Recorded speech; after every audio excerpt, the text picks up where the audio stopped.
DKP news Marathi मध्ये आपलं स्वागत आहे. इंदापूर प्रतिनिधी अमोल पवळ.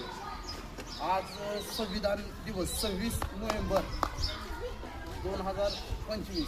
आज संविधान दिवस असतानाही पुणे ग्रामपंचायतमध्ये तो दिवस साजरा नाही केला आणि आज 11 वाजलेले आहेत. ग्रामस्थ स्वतः इथे हार घेऊन उभा आहेत, तरी ग्रामपंचायत बंद असल्यामुळे इथं संविधान दिवस साजरा नाही केला जातो. हा पुणे गावचा भोंगळ कारभार किंवा हा जातीवाद म्हणावं का, ज्याकडे सध्या ग्रामपंचायतचे सरपंच किंवा ग्रामसेवक सदस्य सर्व यांनी संविधान दिवस आज साजरा करण्यासाठी त्यांनी सर्व ग्रामस्थांना सांगायला पाहिजे होतं किंवा ग्रामपंचायतला साजरा करायला पाहिजे होता. पण हा संविधान दिवस इथं साजरा केला नाही.